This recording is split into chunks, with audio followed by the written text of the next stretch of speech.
ومن سيئات أعمالنا من يهده الله فلا مضل له ومن يضلله فلا هادي له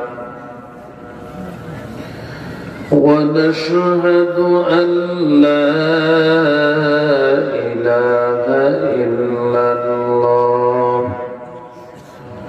وحده لا شريك له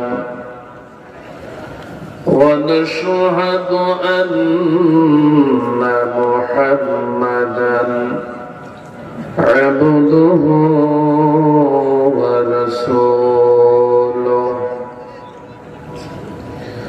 الذي أرسله بالحق بشيرا ونذيرا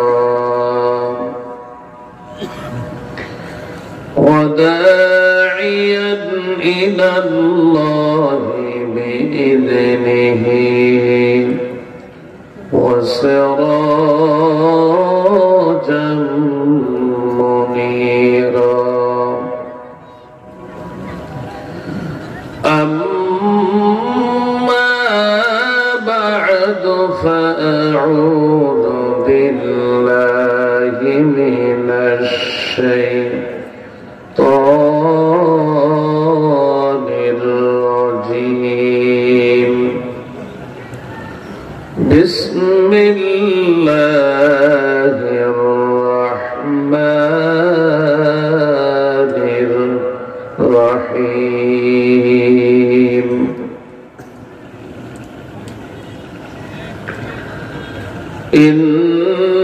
إنك لا تهدي من أحببت ولكن الله يهدي من يشاء وهو أعلم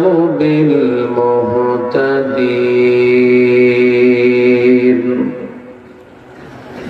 صدق الله العظيم وقال رسول الله صلى الله عليه وسلم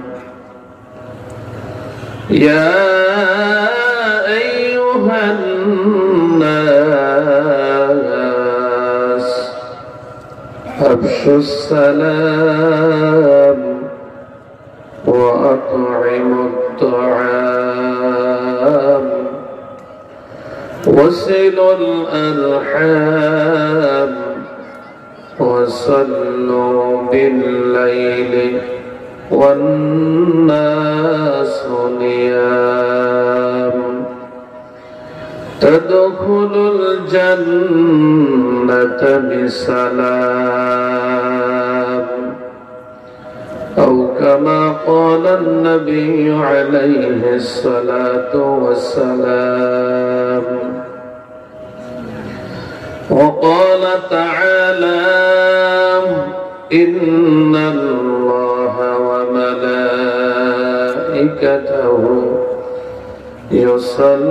يصلون على النبي يا أيها الذين آمنوا صلوا عليه وسلموا تسليما اللهم صل على محمد وعلى آل محمد كما صليت على إبراهيم وعلى آل إبراهيم إنك حميد مجيد اللهم بارك على محمد وعلى آل محمد كما باركت على إبراهيم وعلى آل إبراهيم إنك حميد مجيد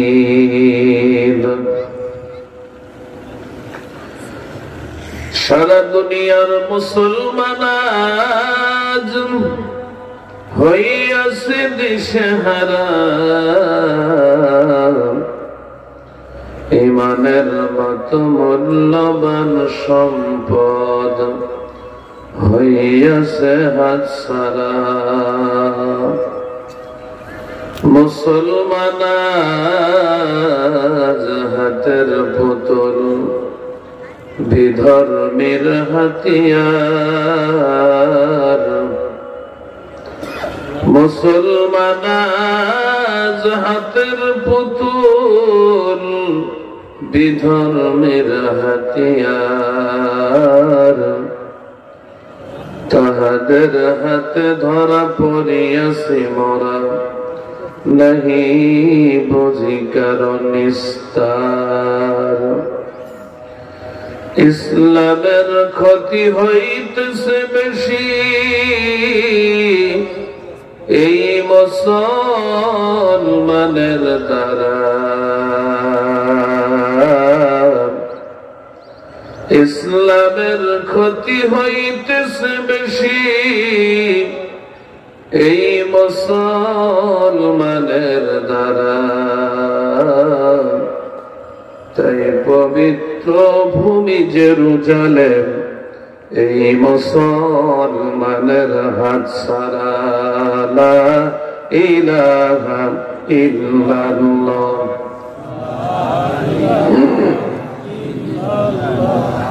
লা ইলাহা ইল্লাল্লাহ লা ইলাহা ইল্লাল্লাহ লা ইলাহা ইল্লাল্লাহ আল্লাহ আল্লাহ क्या मुबारक नाम है अल्लाह अल्लाह मोमिनों का काम है अल्लाह अल्लाह মিকুনত শামস কমার আল্লাহ আল্লাহ মিকুনত শাজার হাজার আল্লাহ আল্লাহ মিকুনত আরদ সমা আল্লাহ আল্লাহ মিকুনত জাম্ব হাওয়ালা ইলাহা illallah la ilaha illallah la ilaha illallah la ilaha illallah la ilaha illallah muhammadur rasulullah sallallahu alaihi wasallam একটা হ্যান্ডেল মঞ্চে একটা হ্যান্ডেল দেন আজকের এই আজিমুশান তাফসীরুল কোরআন মাহফিলের সম্মানিত সুযোগ্য সভাপতি আজকের এই তাফসীর মাহফিলের সম্মানিত প্রধান অতিথি আমন্ত্রিত বিশেষ অতিথি বৃন্দগণ সহ আমন্ত্রিত উলামায়ে কেরাম আর অন্যান্য আমন্ত্রিত সম্মানিত অতিথিগণ উপস্থিত আছেন মঞ্চে আমার সামনে বসা ইসলাম প্রিয় কোরআন প্রিয় আমার কলিজার টুকরা যুবক ভাইরা তৃপ্ত সমতুল্য মুরব্বীরা পর্দার আড়ালে অবস্থানরত আমার মা ও বোনেরা মহান আল্লাহ তাআলার দরবারে অসংখ্য শুকরিয়া যে আল্লাহ পাক রব্বুল আলামিন আমাদেরকে দুনিয়ার সমস্ত ঝামেলা থেকে ফারেক করে, বিশেষ করে রাত্রিবেলায় আরামের বিছানা ত্যাগ করে, আরামের ঘুম ছেড়ে দিয়ে একমাত্র আল্লাহ এবং আল্লাহ রসুলের মহব্বতে আজকের এই জান্নাতের বাগানে অংশগ্রহণ করার মতো তৌফিক দিলেন। সেজন্য মহান মনিবের দরবারে, স্রষ্টার দরবারে আমরা সকলেই আবেগ ভরা মন নিয়ে ভক্তির সাথে কালিমাতুশ শুকর আদায় করছি। সকলেই জবান খুলে উঁচু কণ্ঠে জোরে সোরে আওয়াজ দিয়ে বলুন আলহামদুলিল্লাহ। আমি অনুরোধ জানাচ্ছি, যারা আশেপাশে দাঁড়িয়ে আছেন, রাস্তায় পথে অযথা ঘোরাফেরা করতেছেন, দোকানপাটে আপনারা সময় নষ্ট করতেছেন, আমি তাদেরকে মাহফিলের মঞ্চে এসে বসে মাহফিলের পরিবেশটা সুন্দর করার জন্য আমি অনুরোধ জানাচ্ছি। সম্মানিত মুআজ্জাজ হাজিরিন, আমার যুবক ভাইরা, মুরব্বী বাবাজিরা যারা বাইরে ঘোরাফেরা করতেছেন, সকলেই মাহফিলের মঞ্চে চলে আসুন। আজকের মাহফিল পবিত্র কোরআনের মাহফিল। পুরা কোরআনটা হলো আল্লাহ পাকের কালাম। আল্লাহ পাকের কালাম মানে আল্লাহ পাকের কথা। সুতরাং এই মঞ্চে হবে আল্লাহ পাকের কথা। আর আপনারা বাহিরে বিভিন্ন গল্প গুজব করবেন, সময় নষ্ট করবেন, এটা কিন্তু আল্লাহ বরদাস্ত করবে না। এই জন্য সকলে চলে আসুন। আল্লাহ পাকের কালাম উল্লাহ শরীফ থেকে কোরআনের আয়াত তেলাওয়াত হচ্ছে।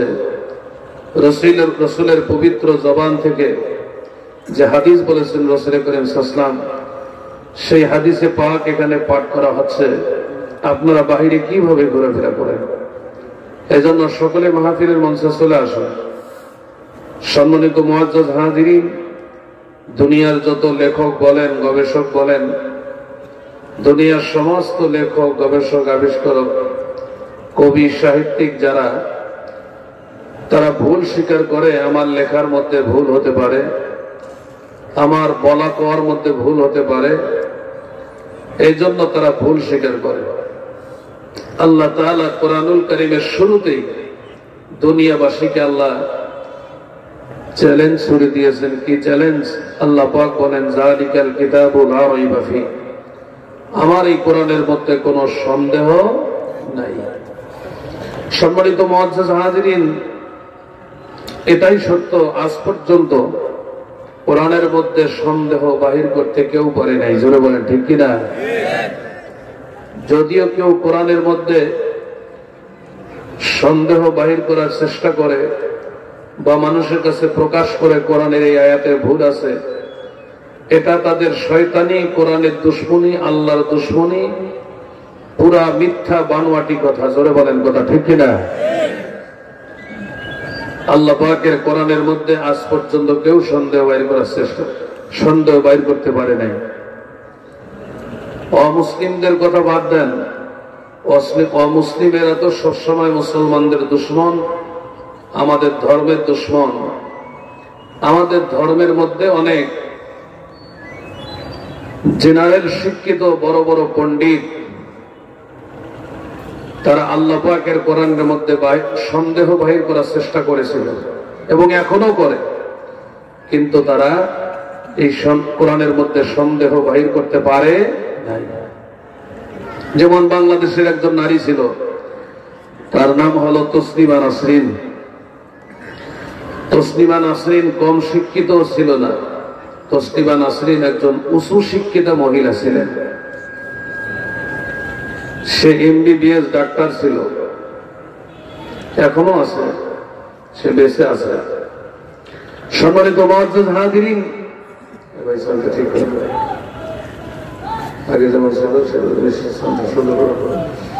সম্মানিত মুআজ্জাজ হাজিরিন, এই তসলিমা নাসরিন আল্লাহ পাকের সূরাতুল আহজাবের 33 নম্বর আয়াতের মধ্যে ভুল বাহির করার চেষ্টা করছে।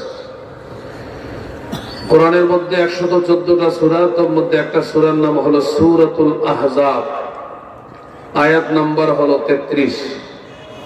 আল্লাহ তাআলা এই আয়াতে কারিমার মধ্যে মুসলমান নারীদের পর্দা সম্পর্কে আল্লাহ তাআলা এখানে দিক নির্দেশনা দিয়েছেন যে মুসলমান নারীরা তোমরা বসবাসের স্থানে থাকো, ওয়াকরনা ফি বুয়ুতিকুন্না, বসবাসের স্থানে বসবাস করাকালীন তোমাদের যদি বিশেষ প্রয়োজনে ঘরের বাহিরে যেতে হয় তাহলে তোমরা ঘরের বাহিরে যাইতে পারবা, আমি আল্লাহ অনুমতি দিলাম। বলেন সুবহানাল্লাহ। তবে একটা শর্ত দিলাম, সেই শর্তটা রক্ষা করে ঘরের বাহিরে যাও, সেটা হলো পর্দা করে।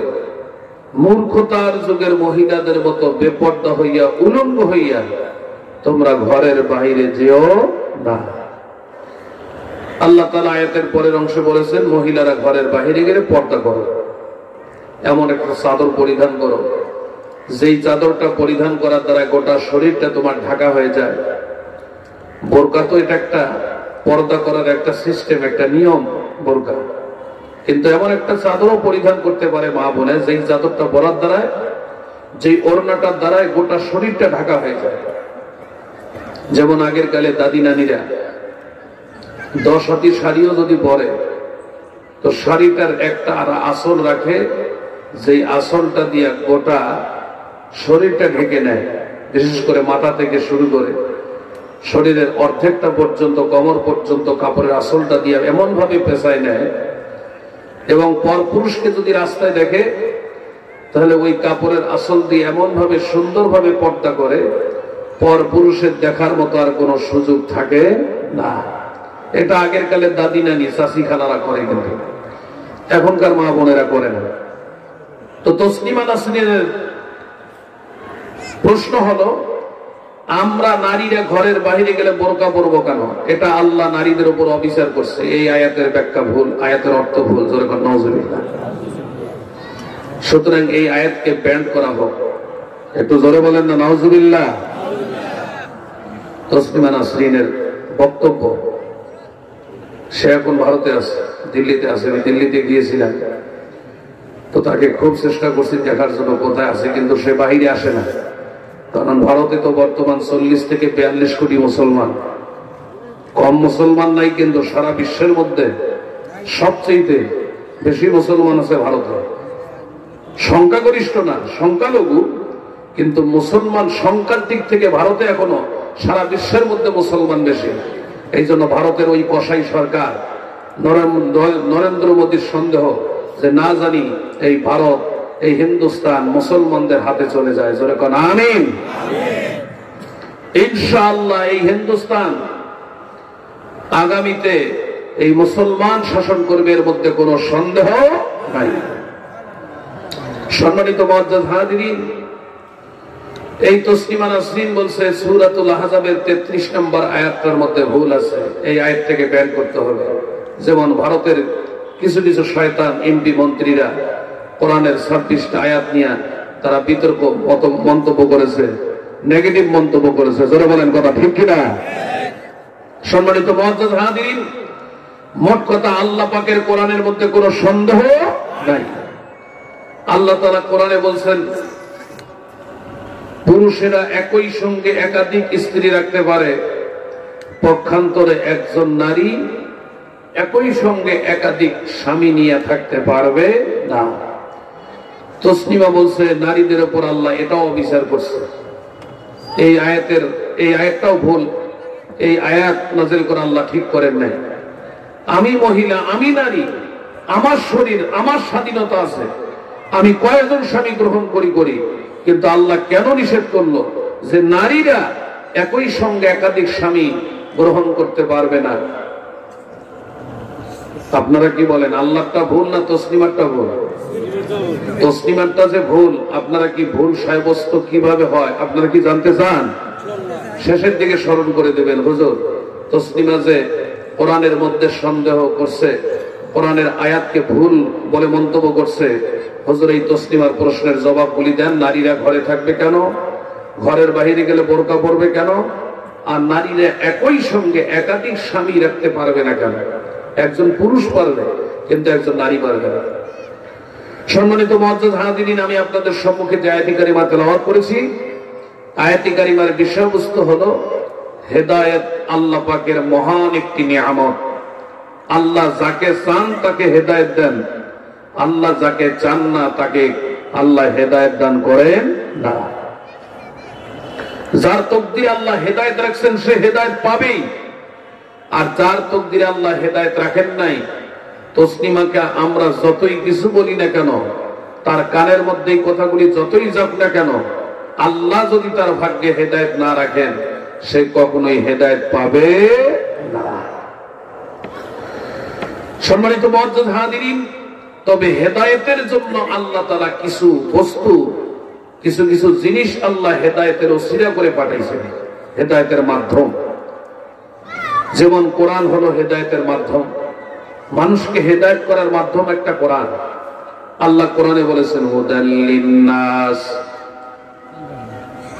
এই কোরআনুল কারীম সমগ্র বিশ্বের মানুষের জন্য হেদায়েত। এই ওয়াজ মাহফিলটাও হলো হেদায়েতের মাধ্যম। ওয়াজ মাহফিলের মধ্যে আসলেও অনেক মানুষ হেদায়েত পেয়ে যায়। জোরে বলুন সুবহানাল্লাহ। সম্মানিত মুআজ্জাজ হাজিরিন, হেদায়েতের মালিক তো হলেন আল্লাহ। আমাদেরকে হেদায়েতের মুহতাজ হতে হবে, হেদায়েতের মুকাফিক কি হতে হবে, তাহলে আল্লাহ তাআলা আমাদেরকে হেদায়েত করবেন। হেদায়েত পাওয়ার জন্য ওয়াজ মাহফিলের মধ্যে আসা লাগবে। আল্লাহ হেদায়েত করবে, আমি ওয়াজ মাহফিল শুনি, আমি ওয়াজ মাহফিল শুনবো না। আল্লাহ যখন হেদায়েত করবে, আমি কোরআনের তেলাওয়াত শুনবো না। আল্লাহ যখন হেদায়েত করবে তখন আমি হেদায়েত পাবো, উলামায়ে কিরামদের কথা শুনবো না। এমন কথা বললেই হবে না। আল্লাহ বলেন, আমি আল্লাহ তাআলা হেদায়েতের মাধ্যম করে আমি আল্লাহ কোরআন পাঠাইলাম। এই কোরআনের বাণী তোমরা শ্রবণ করো, কোরআনের তেলাওয়াত শোনো। আমি আল্লাহ তাআলা এই কোরআনুল কারীমের মাধ্যমে, কোরআনুল কারীমের তেলাওয়াত শ্রবণ করার মাধ্যমে তোমাদেরকে আমি আল্লাহ হেদায়েত করতে পারি। সম্মানিত মুআজ্জাজ হাজিরিন, আমরা যারা বয়ান করতেছি, এই বয়ান করলেই যে সবাই হেদায়েত পাবে এমনটা নয়, এই গ্যারান্টি দেওয়া যাবে না। সম্মানিত মুআজ্জাজ হাজিরিন, আমাদের যে সবচেয়ে বড় বক্তা এবং সমস্ত নবী রাসূলগণের মধ্যে শ্রেষ্ঠ বক্তা ছিলেন শেষ নবী, আখিরি নবী মুহাম্মাদুর রাসূলুল্লাহ। বলেন সাল্লাল্লাহু আলাইহি ওয়াসাল্লাম। বিশ্ব নবীর মতো বক্তা দুনিয়াতে আছে? একটু জোরে বলেন। বিশ্ব নবীর মতো বক্তা দুনিয়াতে ইতিপূর্বে ছিল? জোরে বলে ছিল? বিশ্ব নবীর মতো বক্তা কিয়ামত পর্যন্ত কোন একজন মানুষ দুনিয়াতে আসবে? নবীর মতো বক্তা দুনিয়াতে ছিল না, নবীর মতো বক্তা দুনিয়াতে এখনো কেউ হতে পারবে না। কিয়ামত পর্যন্ত বিশ্ব নবীর মতো সুবক্তা, ইন্টারন্যাশনাল আন্তর্জাতিক মানের বক্তা দুনিয়াতে কেউ আসবেও না। সেই বিশ্ব নবী সাল্লাল্লাহু আলাইহি ওয়াসাল্লাম মানুষকে হেদায়েতের পথে ডাক দিলেন। কেউ কেউ হেদায়েত পাইল, আবার অনেকে হেদায়েত পাইল না। নবীর পবিত্র জবান থেকে হেদায়েতের কথাগুলি শুনলো, অনেকেই হেদায়েত পাইল, অনেকেই হেদায়েত পাইল না। এই জন্য আল্লাহ রাব্বুল আলামিন বলেন, ইন্নাকা লা তাহদি মান আহবাবতা ওয়ালাকিন্নাল্লাহা ইয়াহদি মান ইয়াশা। আল্লাহ পাক বলেন, নিশ্চয় নবী হে, আপনি যাকে পছন্দ করেন, আপনি যাকে মহব্বত করেন, তাকেই আপনি কালেমার দাওয়াত দিয়া, কালেমার ওয়াজ করে আপনি হেদায়েত করতে পারবেন না। ওয়ালাকিন্নাল্লাহা ইয়াহদি মান ইয়াশা। তবে হেদায়েত, কিন্তু হেদায়েত তো করবেন আল্লাহ তাআলা। আপনার কাজ হলো মানুষকে দাওয়াত দেওয়া, আপনার কাজ হলো মানুষকে কালেমার দাওয়াত দেওয়া, আপনার কাজ হলো মানুষকে কোরআনের বাণীগুলি শোনায় দেওয়া। আপনার কাজ মানুষকে হেদায়েত করা নয়। আমি আল্লাহ তাআলা তোমাদেরকে হেদায়েতের পথে মানুষকে ডাক দেওয়ার জন্য নবী রাসূল পাঠাইলাম। আমি তোমাদেরকে হেদায়েত করার জন্য পাঠাই নাই। তোমাদের কাজ হলো মানুষকে হেদায়েতের পথে ডাক দেওয়া। নবী রাসূলগণের কাজ যদি হয় মানুষকে হেদায়েতের পথে ডাক দেওয়া, ঘাড়ে ধরে হেদায়েত করা নয়। এ মুসলমান, নবীর উত্তরসূরি যারা উলামায়ে কেরাম, আমাদেরও কাজ হলো হেদায়েতের কথাগুলি বলা, ঘাড়ে ধরে হেদায়েত করা নয়। হেদায়েতের কথা বলবো আমরা, আর হেদায়েত করবেন জোরে বলেন কে? আরো জোরে বলেন কে? আল্লাহর নামে এত আস্তে নিলে হয় নাকি? জোরে বলেন কে? বিশ্ব নবী সাল্লাল্লাহু আলাইহি ওয়াসাল্লাম তিনি যদি মানুষকে ওয়াজ করে শতভাগ হেদায়েত করতে পারতেন, হেদায়েত করতেন, তাহলে আবু জেহেল অবশ্যই হেদায়েত পাইত। জোরে বলেন ঠিক না? আবু জেহেল কি বিশ্ব নবীর জবান থেকে হেদায়েতের কথা শুনে নাই? নবী কি আবু জেহেলকে কালেমার দাওয়াত দেয় নাই? আবু জেহেলকে হেদায়েত পাইছে? কেন পায় নাই? এর জন্য কি নবী দায়ী? জোরে বলেন, নবী দায়ী নাকি? না, এর জন্য নবী দায়ী নয়। কিতাবের মধ্যে পাওয়া যায় বিশ্ব নবী সাল্লাল্লাহু আলাইহি ওয়াসাল্লাম আবু জেহেলকে একবার দুইবার নয়, 100 বার 200 বার নয়, 4 থেকে 4,500 বার ভাতিজা হইয়া আবু জেহেলকে 4 থেকে 4,500 বার কালেমার দাওয়াত দিয়েছেন। আবু জেহেল বলে, ভাতিজা তুমি যতই চেষ্টা করো না কেন তোমার কালেমা গ্রহণ করব না। এই আবু জেহেল বিশ্ব নবীর নাম উপাধি দিয়েছিল আল আমিন, যে নবী হলো বিশ্বাসী। সেই আবু জেহেল নবীর কালেমা গ্রহণ করলো না, হেদায়েতের পথে আসলো না। এর কারণ কি? আবু জেহেলের দলের লোকেরা বলে, আপনার ভাতিজার নাম আপনি নিজেই দিলেন আল আমিন, আপনার ভাতিজা বড় বিশ্বাসী। আপনার ভাতিজার মতো বিশ্বাসী কুরআন বংশে আর কোন পুরুষ নাই।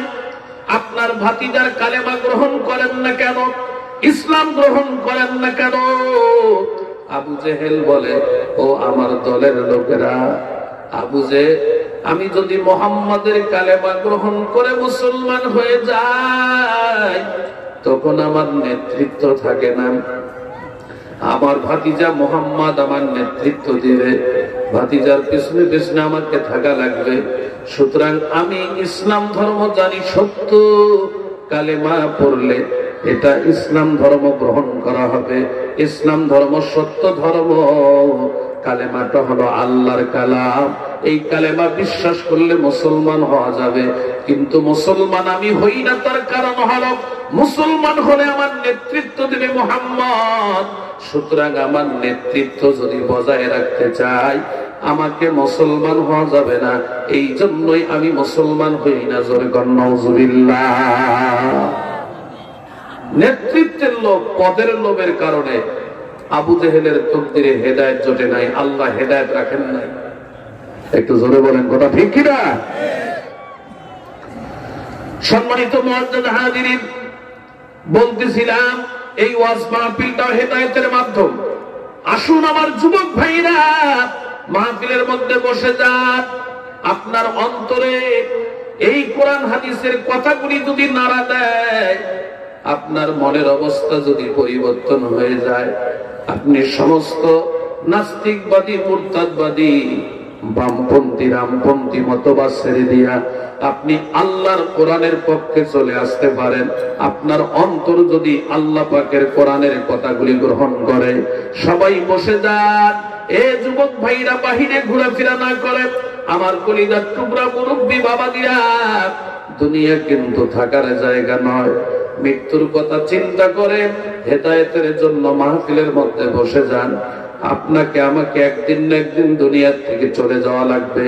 সুতরাং এই দুনিয়ার লোভ লালসায় পড়িয়া আল্লাহ পাকের মহান নিয়ামত এই হেদায়েত থেকে দূরে সরা যাবে না। আসুন সকলে হেদায়েতের জন্য মাহফিলের মধ্যে বসে যান। আল্লাহ সকলকে হেদায়েতের নিয়তে কথাগুলি শ্রবণ করার তৌফিক দান করুন। সকলে বলেন আমিন। আর জোরে বলেন আল্লাহুম্মা আমিন। তুই মরিলে কান্দিবে কয়জন ওরে মন, তুই মরিলে কান্দিবে কয়জন, যখন আন্ধার ঘরে শোয়াইবে এই মাটির দেহ মাটি খাবে, একদিন তোরে ভুলবে আপনজন, তুই মরিলে কান্দিবে কয়জন ওরে মন, তুই মরিলে কান্দিবে কয়জন। ভাই বন্ধু আপন যারা কিছুদিন কান্দিবে তারা, এই দুনিয়ার কোলাহলে তারাও একদিন যাবে ভুলে। ভাই বন্ধু আপন যারা কিছুদিন কান্দিবে তারা, এই দুনিয়ার কোলাহলে তারাও একদিন যাবে ভুলে। ছিন্ন হবে মায়ারি বন্ধন, তুই মরিলে কান্দিবে কয়জন ওরে মন, তুই মরিলে কান্দিবে কয়জন, যখন আন্ধার ঘরে শোয়াইবে এই মাটির দেহ মাটি খাবে, একদিন তোরে ভুলবে আপনজন, তুই মরিলে কান্দিবে কয়জন ওরে মন, তুই মরিলে কান্দিবে কয়জন। সকলে বলেন আলহামদুলিল্লাহ। জোরে বলুন হেদায়েতের মালিককে। আরো জোরে বলেন হেদায়েতের মালিককে। এই ওয়াজ মাহফিলগুলি হলো হেদায়েতের মাধ্যম। এই মাহফিলের মধ্যে আসলে মানুষ হেদায়েত পাবে। সবাই যদি নাও পায়, অনেক আল্লাহর বান্দা যুবক, অনেক আল্লাহর বান্দা মুরব্বীরা তাফসীর মাহফিলে আসার কারণে বড় বড় উলামায়ে কেরামদের কথাগুলি শ্রবণ করার দ্বারা অনেক আল্লাহর বান্দাকে বেনামাজি ছিল, এখন নামাজ পড়ে। আগে দাড়ি রাখে নাই, এখন দাড়ি রাখে। অনেক যুবকেরা আগে অনেক অন্যায় কাজের মধ্যে লিপ্ত ছিল, ইফতিজিং, ধর্ষণ, অনেক অশ্লীল কাজ করত। কিন্তু ওয়াজ মাহফিলে আসার পর, হক্কানি আলেম ওলামাদের ভালো ভালো কথাগুলি শ্রবণ করার পর যুবক আর ইফতিজিং এর মধ্যে জড়িত হয় না, ধর্ষণের মধ্যে জড়িত হয় না, নেশা করে না, জুয়া খেলে না। যুবক এখন হেদায়েতের পথে চলে। এ মুসলমান, এই কথা বলা যাবে না। ওয়াজ মাহফিল করে কোনো লাভ নাই, তাফসীর মাহফিল করে কোনো লাভ নাই। এই কথাটা সত্যিকার অর্থে কোনো মুসলমান বলতে পারে না। যারা ইসলামের দুশমন, ওই সমস্ত ইসলামের দুশমনদের সঙ্গে যারা তালে তাল মিলায়, তারাই বলতে পারে তাফসীর মাহফিল করে কোনো লাভ নাই। জোরে বলেন ঠিক কিনা? তারাই বলতে পারে যারা কোরআনের দুশমনদের সঙ্গে তালে তাল মিলায়, ইহুদি খ্রিস্টানদের কৃষ্টি কালচার পছন্দ করে, গ্রহণ করেছে, তারাই বলতে পারে তাফসীর মাহফিল করে কোনো লাভ নাই, মাদ্রাসা করে কোনো লাভ নাই, কোরআনের মাহফিল করে কোনো লাভ নাই, জিকির হালকায় জিকিরের মাহফিল করে কোনো লাভ নাই। একদিন না একদিন এ কথাও বলবে যে মসজিদ করে কোনো লাভ নাই, মসজিদকে মন্দির বানাও। জোরে কোন নাউজুবিল্লাহ। সম্মানিত মুআজ্জাজ হাজিরিন, মাহফিলে আসলে যে মানুষ হেদায়েত পায় তার জ্বলন্ত প্রমাণ বিশ্ব নবীর মাহফিল দ্বারা প্রমাণ। বিশ্ব নবী একদিন এইরকম মাহফিল করতেছেন, সাহাবায়ে কেরামদেরকে নিয়ে ওয়াজ করতেছেন, নসিহত করতেছেন। আল্লাহ রাসূল বলেন আমার সাহাবীরা এইরকম সাহাবী নয়, এর চেয়ে আরো অনেক গুণে বেশি। অসংখ্য সাহাবায়ে কেরাম সামনে বসা, আল্লাহ রাসূল সাল্লাল্লাহু আলাইহি ওয়াসাল্লাম ওয়াজ নসিহত করতেছেন। রাসূল বলেন চারটা গুণ যারা অর্জন করবে আল্লাহ তাআলা তাদেরকে সহজভাবে নিরাপত্তার সহিত জান্নাত পৌঁছাই দিবে। রাসূল করিম সাল্লাল্লাহু আলাইহি ওয়াসাল্লাম বক্তা, সাহাবায়ে কেরাম শ্রোতা। শুধু সাহাবীরা নয়, হাদিসে পাকের মধ্যে এসেছে অনেক ইহুদি খ্রিস্টানরাও আল্লাহ রাসূলের মাহফিলে আসি বসত। জোরে বলেন সুবহানাল্লাহ। রাসূল কি রকম কথা বলে, তার কথার বচন ভঙ্গি কেমন, সত্য বলে না মিথ্যা বলে, এটাকে যাচাই করার জন্য ইহুদিরাও বসত পেছনে, অসংখ্য ইহুদি। আল্লাহ রাসূল ওয়াজ করতেছেন যারা চারটা গুণ অর্জন করবে আল্লাহ নিরাপত্তার সহিত জান্নাত তাদেরকে পৌঁছাই দিবেন, সহজভাবে জান্নাত দিবেন, জান্নাত যাইতে কোনো কঠিন হবে না। রাসূল বলেন এক নাম্বার গুণ হলো ইয়া আইয়ুহান নাস আফশুস সালাম। রাসূল বলেন এক নাম্বার গুণ হলো যেই মানুষেরা বেশি বেশি সালাম দিবে, মানুষকে বেশি বেশি সালাম বিনিময় করবে, আগে আগে সালাম দিবে, সালামের অপেক্ষা করবে না। আমি বড় বক্তা, আমি কেন আগে সালাম দিব, আমার শ্রোতারা আমাকে সালাম দিবে, আমি বড় প্রসিদ্ধ বক্তা, লক্ষ লক্ষ আমার শ্রোতা, আমি কেন আগে সালাম দিব, এমন মনোভাব নিয়ে থাকলে হবে না। রাসূলের বৈশিষ্ট্য ছিল আগে আগে সালাম দেওয়া। ময় মুরব্বী শুধু নয়, আল্লাহ রাসূল সাল্লাল্লাহু আলাইহি ওয়াসাল্লাম ছোট্ট ছোট্ট বাচ্চাদেরকে দেখলেও আগে আগে সালাম দিতেন। বাচ্চারা লজ্জা পেয়ে যায়, ওই বাচ্চারাও আগে আগে সালাম দেওয়ার জন্য প্রস্তুত হয়ে যায়। জোরে বলুন সুবহানাল্লাহ। নবী আলাইহিস সালাতু ওয়াস সালাম মানুষকে দেখলেই সালাম দিতেন, মুসলমানকে দেখলেই সালাম। আল্লাহ রাসূল বলেন বেশি বেশি সালাম দাও। আমরা তো অনেকে থাকি সালামের সালাম নেওয়ার অপেক্ষায় থাকি, সালাম দিতে জানি না। অনেকে মনে করে আমি এলাকার মেম্বার সাহেব, আমার ওয়ার্ডের অধীনস্থ জনগণ আমাকে আগে সালাম দেবে, আমি মেম্বার সাহেব, আমি কেন আগে সালাম দেব?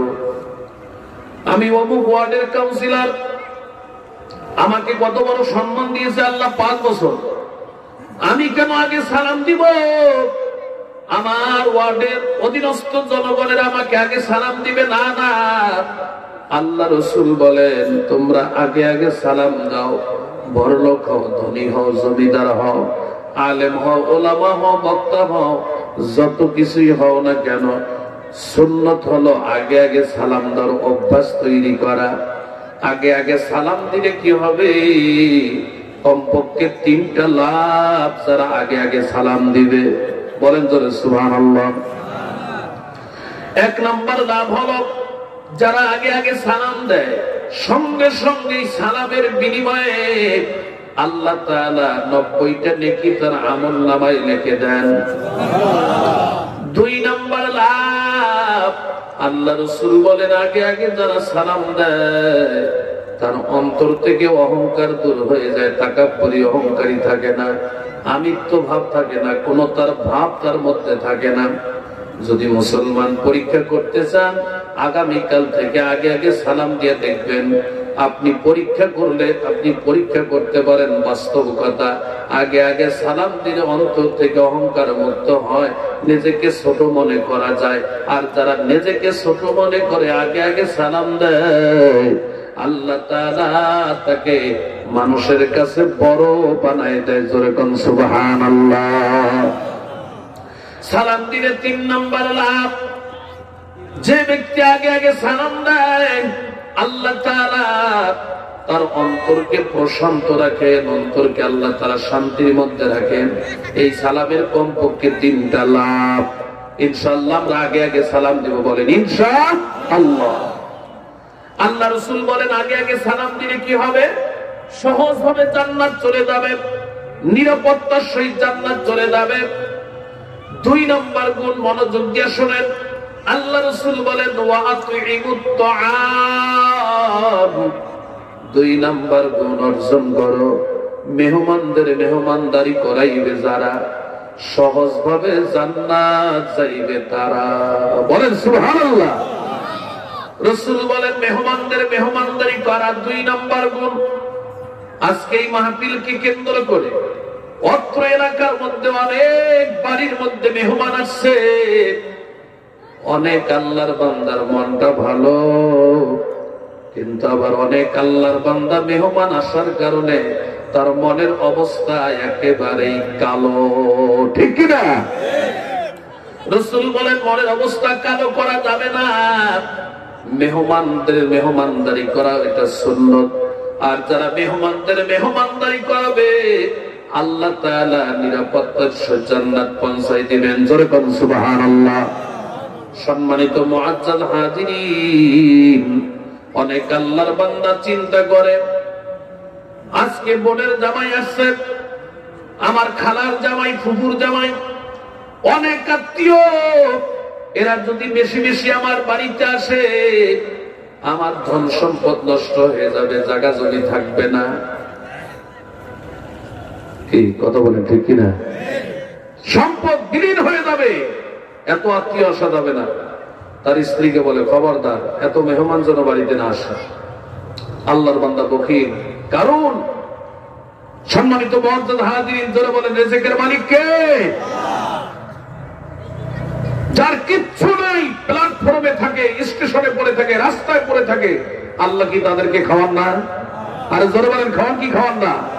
তাহলে জোরে আওয়াজ দিয়ে বলেন রিজিকের মালিক কে? যারা রিজিকের ধান্দায় পড়িয়া, রিজিকের চিন্তা করিয়া ধন সম্পদ বাড়া বৃদ্ধি করার ধান্দায় মেহমানদের মেহমানদারি করাতে চায় না, এই আল্লাহর বান্দা দুনিয়াতে অশান্তি, আখিরাতের মধ্যে অশান্তি, 2 জগতের মধ্যে অশান্তি, তার কোনো শান্তি নাই। জোরে বলেন ঠিক কিনা?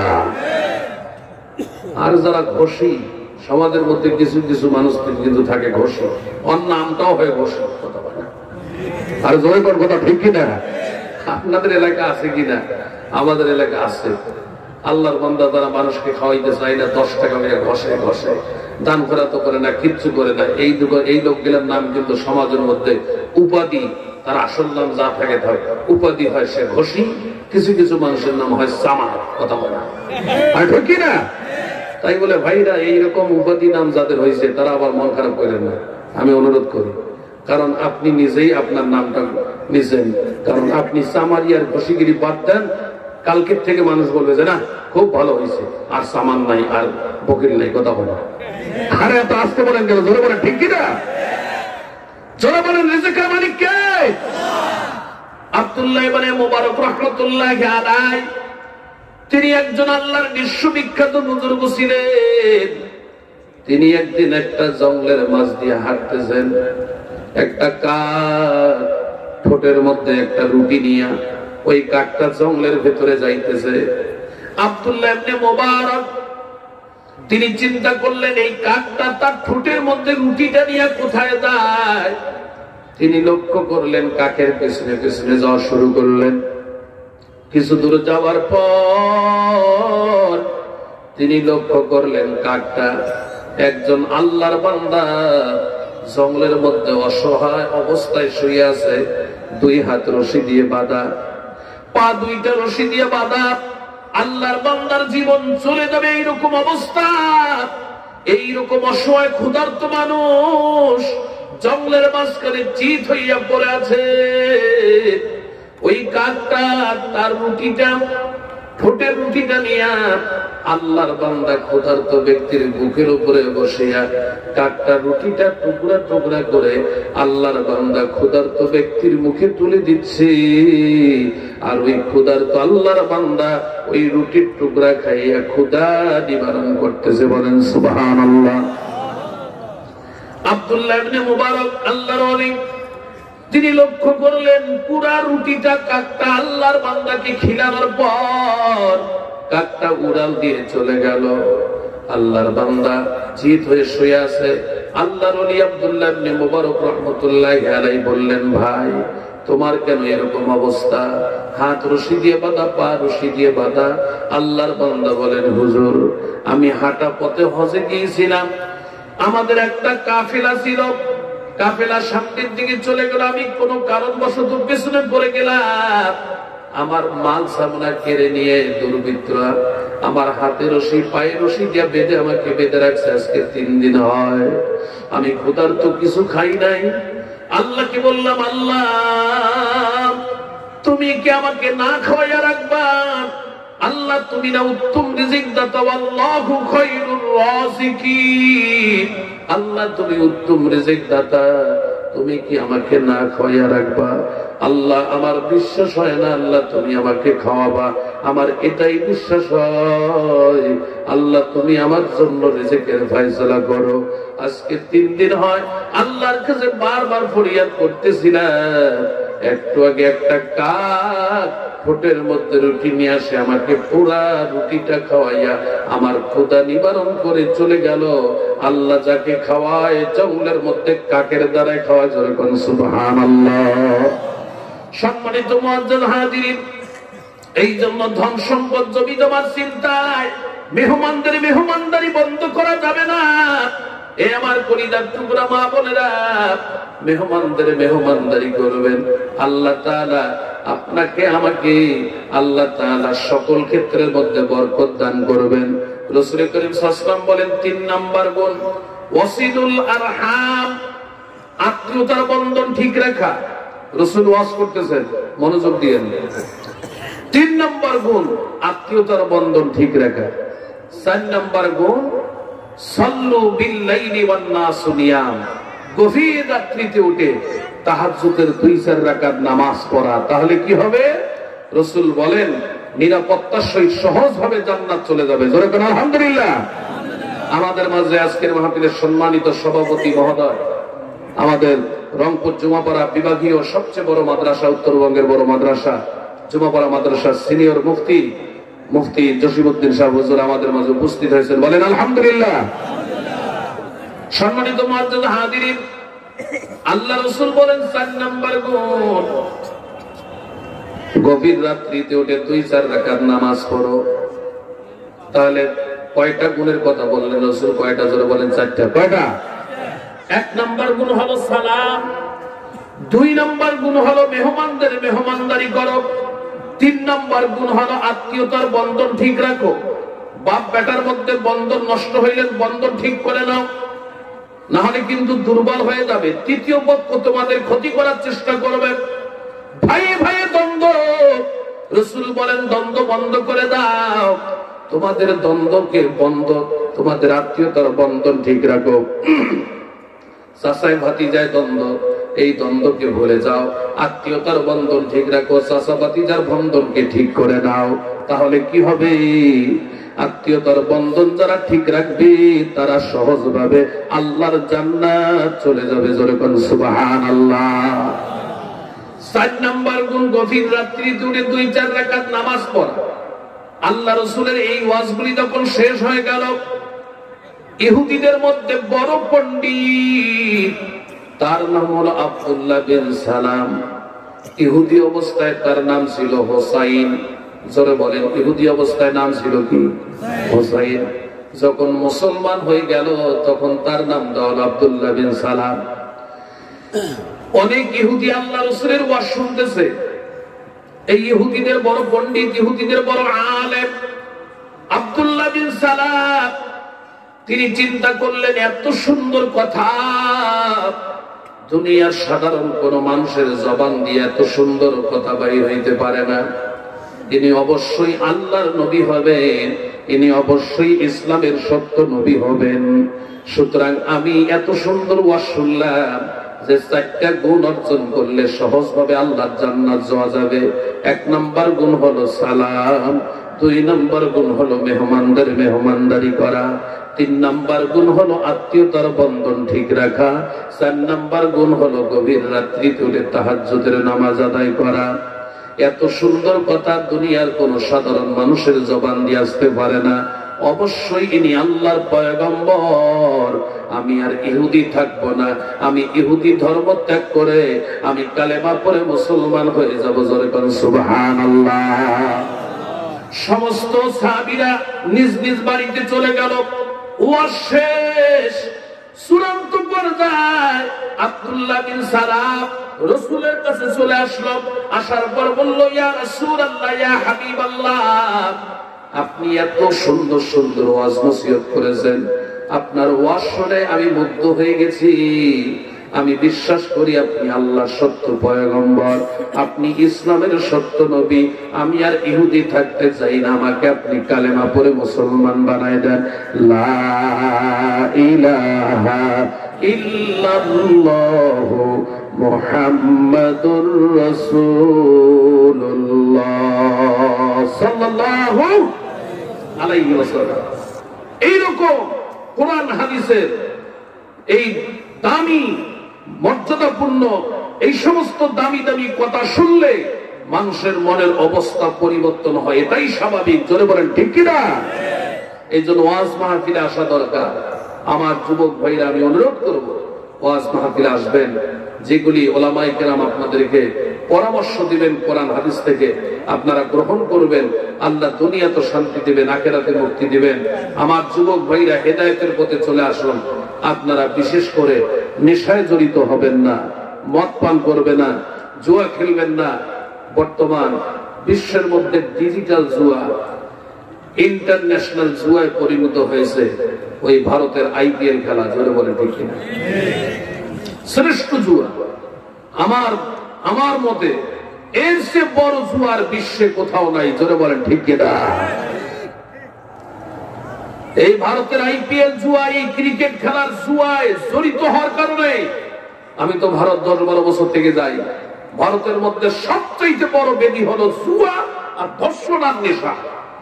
যে তিনটাই হলো জঘন্য গুনার কাজ, জঘন্য পাপের কাজ।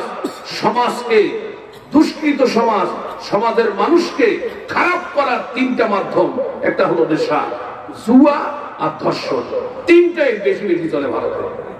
সেই ভারতের কৃষ্টি কালচার বাংলাদেশে যারা নিয়ে আসতে চান, যতই ইফটিজিং থেকে রক্ষা করার জন্য, ধর্ষণ থেকে রক্ষা করার জন্য ফাঁসির আইন পাশ করেন না কেন, কিছু লাভ হবে না।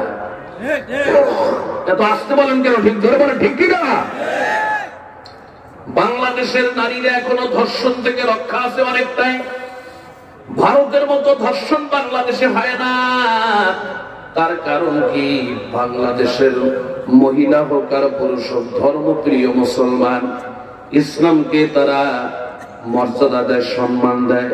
ধর্মকে সম্মান করি আমরা, এই জন্য মা বোনেরা বোরকা পরে, মা বোনেরা পর্দা ভূষিতা করে। কিন্তু মুসলমান ভারতের মধ্যে বিভিন্ন জায়গায় চলাচল করছি, যে কোনো একটা যাত্রীবাহী বাসের মধ্যে বসছে বা কোনো পরিবহনের মধ্যে বসছে, নারী পুরুষের মধ্যে কোনো ভেদাভেদ নাই। কখনো কখনো কোনো কারণবশত এইরকম ভাবে ওই পরিবহনের মধ্যে চলাফেরা করতাম, প্রাইভেট ছাড়াও চলাফেরা করতাম। কিন্তু এমন অবস্থা, মেয়েরা আপনার কোলে আইসা বসতেছে, মোটামুটি মনে করেন কোলে বসতেছে, কোনো ভেদাভেদ নাই, কোনো সংকোচ বোধ করে না। কিন্তু বাংলাদেশের নারীরা পরপুরুষের সঙ্গে লাগা লাগা বসলেই সংকোচ বোধ মনে করে, ঠিক কিনা? কিন্তু ভারতে কোলে আসি বসতেছে, কোনো দ্বিধা নাই, কোনো মাইন্ড করে না। ওরা ডন মাইন্ড হয়ে গেছে, ডন মাইন্ড, কোনো মাইন্ড করে না। কিসের দাড়ি টুপি পাঞ্জাবি আর মুরব্বী, বাবার বয়সের বয়স। ওরা মেয়েরা মনে করে যতই বাবার বয়সের হও, গাড়িতে উঠলে তুই মোর স্বামী। জোরে কর নাউজুবিল্লাহ, আর একটু জোরে কর নাউজুবিল্লাহ। কিচ্ছু মনে করে না।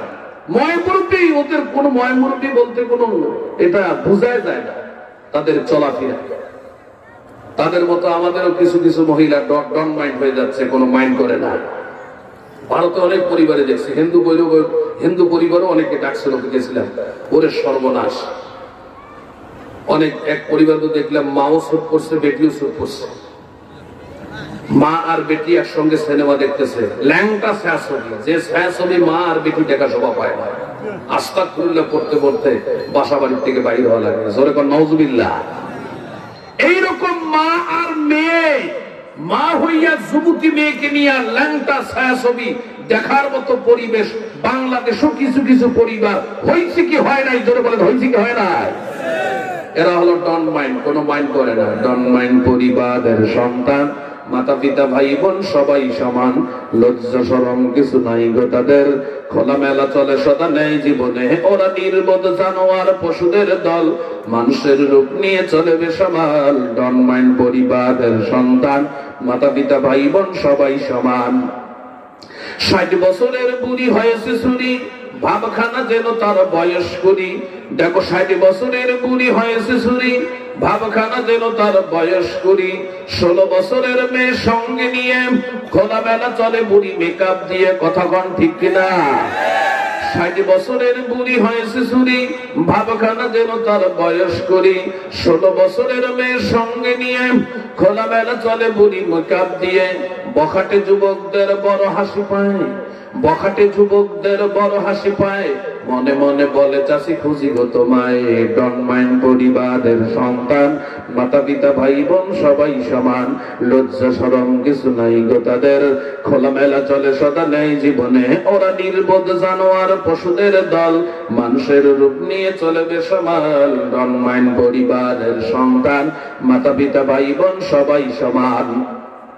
ভাই বোন মিলেমিশে ড্যান্স ক্লাবে যায়, ভাই বোন মিলেমিশে ড্যান্স ক্লাবে যায়। ডন মাইন্ড পরিবারের ভাই বোন যারা, ভাই বোন মিলেমিশে ড্যান্স ক্লাবে যায়, আছে বয়ফ্রেন্ড গার্লফ্রেন্ড নাচে আর গায়, সব শেষে বাড়ি ফিরে গভীর রাতে, কখনো বা রাত কাটে বন্ধুর বাড়িতে। কথা বলা ধরে বলে ঠিক কিনা?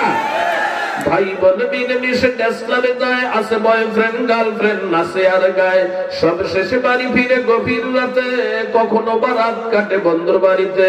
বাবা মা জানে তবু ফিরে না কুহুস, বাবা মা জানে তবু ফিরে না কুহুস। ওই যে আনুষ্কার মা সব জানে, কথা বলে কি ভাই আপনারা খবর জানেন শোনেন নাই? আনুষ্কার মা সব জানে যে আমার মেয়ের সঙ্গে দিহানের সম্পর্ক সব দিক থেকে আছে। এই জন্য সে একটা প্রশ্ন করছে, আমার মেয়েকে তো একজন কিছু করলে তো এরকম হওয়ার কথা না, মানে সে জানে দিহান যা করে করুক, একাধিক যুবক এখানে জড়িত হইল কেন? আসতে কোনটা ঠিক ধরে বলা ঠিক কিনা? ঠিক কথাটা বলতে কি লজ্জা লাগে নাকি? এই সময় এই সমস্ত বেহেয়া কাজ, বিলজ্জা কাজ মা হয়ে জানে তার বয়ফ্রেন্ড কয়টা, মা হয়ে বেটি হয়ে মাকে বলতেছে মা আমার 3-4টা বয়ফ্রেন্ড। শয়তানি মা, এই বেহায়া মা বেটিকে বলে মা তোমার সবচেয়ে যেটা ভালো বয়ফ্রেন্ড সেটাকে একদিন নিয়ে আসো না বাড়িতে। কথা ভাই না এ ভাই, বাস্তব কথা। আপনারা কি মনে করেন বাস্তব কথা? তোমার সবচেয়ে যেটা ভালো লাগে সেটাকে নিয়ে আসো।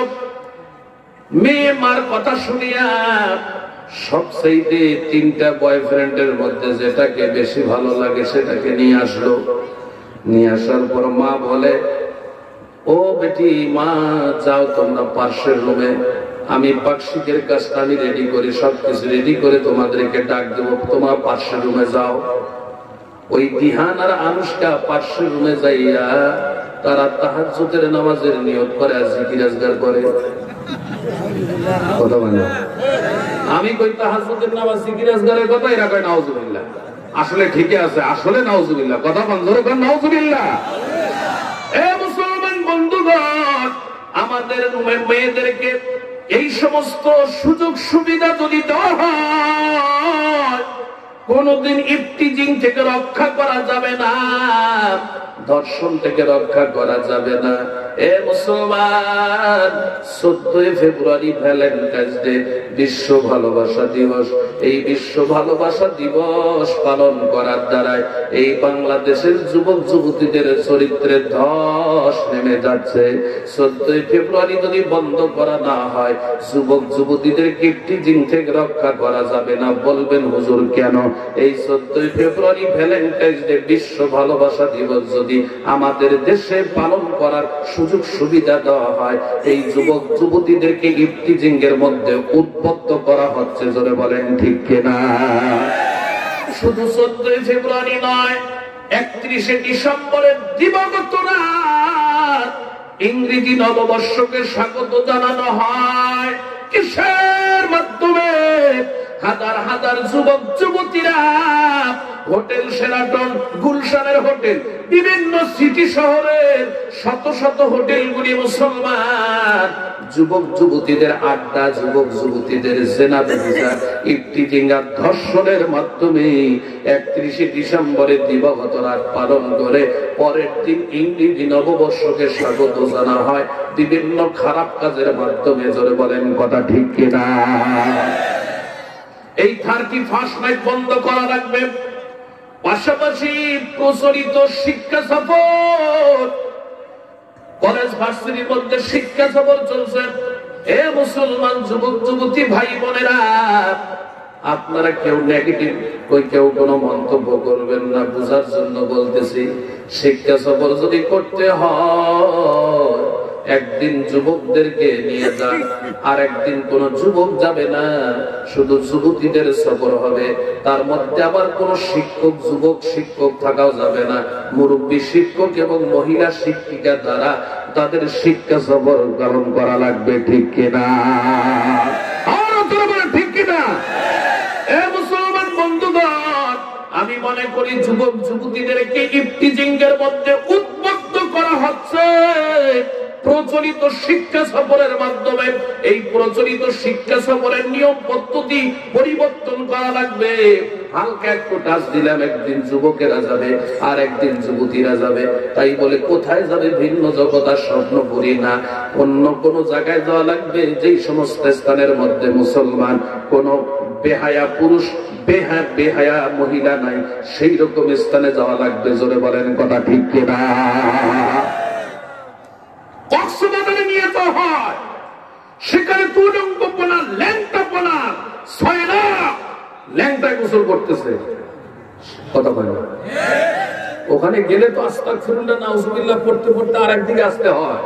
কথা বলে না। তাহলে ওখানে শিক্ষা সফরে নিয়ে যাবেন কেন? আপনার মেয়েকে নিয়ে আপনি গেলেন, মহিলা অভিভাবক হইয়া, পুরুষ অভিভাবক হইয়া। একজন শিক্ষক মানে গুরুজন, শিক্ষক মানে একজন বাবার সমতুল্য বলা হয়েছে। বাবা হইয়া তাদেরকে এইরকম ল্যাংটাপনা, বেহায়াপনা অবস্থায় স্বপ্নপুরী, ভিন্ন জগৎ, অমুক জায়গায় তমুক জায়গায় নিয়ে যাচ্ছেন। এরা তো এগুলোতে হাওয়ায় হায়া লজ্জা থাকা দরকার। কথা বলা জোরে বলেন ঠিক কিনা? যদি বলেন হুজুর আইন পাস করছে বাংলাদেশ সরকার, ফাঁসির আইন, কেউ ইফতিজিং ধর্ষণ করার কোনো বর্তমান চান্স পায় না, আমি মনে করি, আমি বিশ্বাসই করি না। কথা বলা জোরে বলে ঠিক কিনা? বিড়ালের সামনে সুটকি খোলা রেখে, বিড়ালের জন্য যদি কোনো বোকা মালিক, বাড়ির মালিক যদি আইন পাস করে, বিড়াল আমার সাথে বসবাস করো, আমার বিড়াল খোলা রাখলাম, সুটকি খোলা রাখলাম, সুটকি যদি খাও তাহলে তোমাকে 6 মাস বন্দি করে রাখবো, ঘরের মধ্যে, ছাদের মধ্যে বন্দি করে রাখবো, নইলে তোকে শেষ করে ফেলবো, 100টা ব্যত্রাঘাত করবো। জোরে বলেন, বিড়াল যদি সুটকি খোলা পায় খাইবে না বাড়ির মালিকের ওই আইনের ওই কি আইন পাস করলো সেটা ভয় করবে? কোনটা খাবে? এটা স্বভাব হলো, বিড়ালের স্বভাব হলো সুটকি খাওয়া। কথা বলা জোরে বলেন ঠিক কিনা? হে মুসলমান, আজকে ওলামায়ে কেরাম এক্সাম্পল দিয়া, দৃষ্টান্ত দিয়া যদি বুঝাতে চায়, তারপরে আপনারা আমাদের দোষ ধরেন, নেগেটিভ মন্তব্য করেন। হে মুসলমান বন্ধুগণ, হাতে ধরে পায়ে পড়ি, ওলামায়ে কেরাম চান সমাজটা যেন দূষিত না হয়, সমাজের যুবক যুবতীদের আদর্শ চরিত্র যেন ভালো হয়, সমাজের মধ্যে কোনো যেন মদ পানকারী না থাকে, সমাজের মধ্যে যেন নেশাকারী না থাকে, সমাজের মধ্যে জুয়া খেলনেওয়ালা না থাকে। এ মুসলমান যুবক ভাইরা, ইফতিজিং নিজেও করব না, ইফতিজিং কাহাকে করতেও দেব না, হেদায়েতের পথে চলে আসে। আমার যুবক ভাইরা, আপনি পত্রিকাবদ্ধ হয়ে যান, জুয়া আমি নিজেও খেলবো না, অন্য কেউ জুয়া খেলতে দেব না। ক্রিকেট খেলা দেখেন ভালো কথা, কিন্তু ক্রিকেট খেলাকে কেন আপনারা জুয়ায় পরিণত করলেন? জোরে বলেন ঠিক কিনা? আমার যুবক ভাইরা, হাতে ধরি পায়ে করি, আপনারা জুয়া খেলবেন না। আমরা বলি ইফতিজিং বন্ধ করো। ইফতিজিং কখন সংগঠিত হয় ভালো করে কাল লাগা।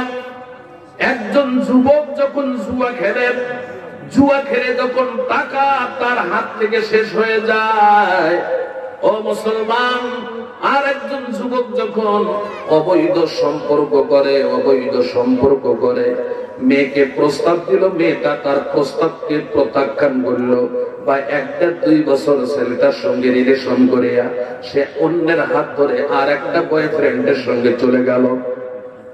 এদেরকে যে অবৈধ সম্পর্ক গড়ে তোলার স্কুল কলেজ ভার্সিটির মধ্যে সুযোগ সুবিধা দেওয়া হইল, এই অবৈধ সম্পর্ক গড়ার কারণে যুবতী যখন আর একজন বয়ফ্রেন্ডের হাত ধরে চলে গেল, তখন এই আগের বয়ফ্রেন্ডটা চিন্তা করে, আমাকে ছেড়ে তুমি অন্যের হাত ধরে পালাইছো, আমি তোমাকে দেখেই ছাড়বো। জোরে বলেন ঠিক কিনা? তাহলে অবৈধ সম্পর্ক আগে বন্ধ করা দরকার। এদের অস্বাভাবিক চলাফেরা বন্ধ করতে হবে। যুবক যুবতীদের অস্বাভাবিক চলাফেরা বন্ধ না করলে এই নেশা বন্ধ হবে না। নেশা বন্ধ না হলে ইফটিজিং আর ধর্ষণ বন্ধ হবে না। এই ইফটিজিং এর সূচনা কোথায় সেটা আমাদেরকে আগে বাহির করা লাগবে। জোরে বলেন ঠিক না? সূচনা আগে বাহির করা লাগবে। কোথার থেকে ইফটিজিং হচ্ছে? আগে নেশা হচ্ছে, অবৈধ মেলামেশা সম্পর্ক, আবার অস্বাভাবিক চলাফেরা করার কারণে যখন যুবতী আর একজনের হাত ধরে চলে গেল, তখন এই যুবক হয়ে গেল বহাটে, আর মস্তিষ্ক ঠিক নেই, মাথা ঠিক নেই, তোকে দেখেই ছাড়বো। কত বড় জমিদারের বেটি হয়েছে, কথা বলে। এই জন্য যুবক ভাইরা আমি অনুরোধ করব, হাতে ধরি পায়ে পড়ি, অবৈধ সম্পর্ক করবেন না। ইনশাআল্লাহ বলেন ইনশাআল্লাহ।